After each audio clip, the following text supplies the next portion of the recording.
வாழ்க வையகம், வாழ்க வையகம், வாழ்க வளமுடன். குரு வாழ்க, குருவே துணை. மனவளக்கலை உறவுகளுக்கு கோபாலின் வணக்கங்களும் வாழ்த்துக்களும். அருட்தந்தை வேதாத்ரி மகரிஷியின் வாழ்க்கை மலர்கள் என்ற நூலிலிருந்து நவம்பர் 30 ஞாயிற்றுக்கிழமை சிந்தனையாக மனிதன் என்ற உயர் மதிப்போடு பொதுநிலையில் ஆராய்ச்சி செய் என்ற தலைப்பில் சிந்திக்கவிருக்கிறோம். நியாய அநியாயம் ஆராய்ந்து நேர்மையுடன் வாழ்ந்து அதிக காலத்தை கழித்த அன்பரே, வாதி, பிரதிவாதி, வழக்கறிஞன், நீதிபதி, இந்த 4 வகையினிலும் நீயாகவே இருக்கும் வழக்கு ஒன்று உண்டு. அது எது? எந்தவிதமான எண்ணம், சொல், செயலானாலும் அதன் விளைவாக தனக்கோ பிறருக்கோ அன்றோ பின்னோ அறிவுக்கோ உடலுக்கோ துன்பம் விளைந்தால் அது செய்யத்தகாத காரியமல்லவா? சமூக வாழ்வில் பலவித இன்னல்களை தரும் சாதி, மதம், தேசம், மொழி, இன பேதங்கள், தனிவுடைமை பற்றி என்றவைகளை மனிதன் கொல்வது குற்றம் அல்லவா? இவ்வித குற்றங்களிலிருந்து நீ விடுபட்டவனா? இவைகளால் மனிதருக்கு விளையும் துன்பங்களை நீயும் ஏற்க வேண்டி இவைகளையெல்லாம் ஏற்று அனுபவித்து வருவதால் நீ வாதியாகவும் இத்தகைய குற்றங்களில் ஒன்றையோ பலவற்றையோ நீயும் செய்து வருவதால் பிரதிவாதியாகவும் இருக்கிறாய். இந்த குற்றங்களுக்கு யார் யார் எந்தெந்த அளவில் பொறுப்பாளிகள் என்று ஆராய்ந்து கண்டுபிடிக்க வேண்டிய பொறுப்பில் நீ வழக்கறிஞனாகவும் ஆகிறாய்.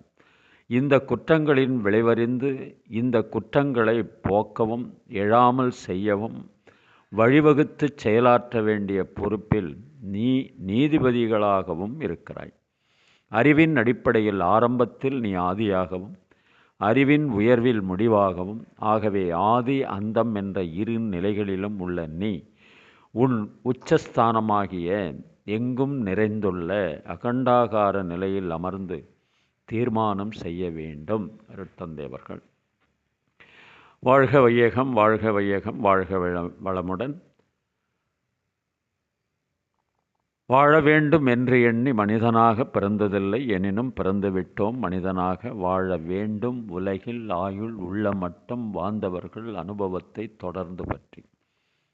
வாழவென்ற உரிமை எல்லோர்க்கும் உண்டு, வாழ்வோர்க்கு சாதகமாய் வாழும் மட்டும். வாழ உள்ளோர் அனைவரும் ஒன்று கூடி வகுத்திடுவோம் ஒரு திட்டம் வளமாய் வாழ என்ற கவியின் மூலமாக நம்முடைய வாழ்க்கையை சிறப்பாக வாழ வேண்டும் என்று வலியுறுத்தியிருக்கிறார் அருட்தந்தை அவர்கள். கவிஞர் வாலி ஒரு பாடல் எழுதியிருப்பார்கள், மனிதன் எப்படி இருக்க வேண்டும் என்பதற்கு. தனி ஒரு மனிதன் திருந்தி விட்டால் சிறைச்சாலைகள் தேவையில்லை, இருப்பதை எல்லாம் பொதுவில் வைத்தாலே எடுப்பவர் யாருமில்லை. பிறவியில் எவனும் பிழைகளை சுமந்தே வாழ்க்கையை தொடங்கவில்லை, பின்பு அவனிடம் வளர்ந்த குறைகளை சொன்னால் வார்த்தையில் அடங்கவில்லை, வார்த்தையில் அடங்கவில்லை. இருட்டினில் வாழும் இதயங்களை கொஞ்சம் வெளிச்சத்தில் வாருங்கள், நல்லவர் உலகம் எப்படி இருக்கும் என்பதை பாருங்கள்.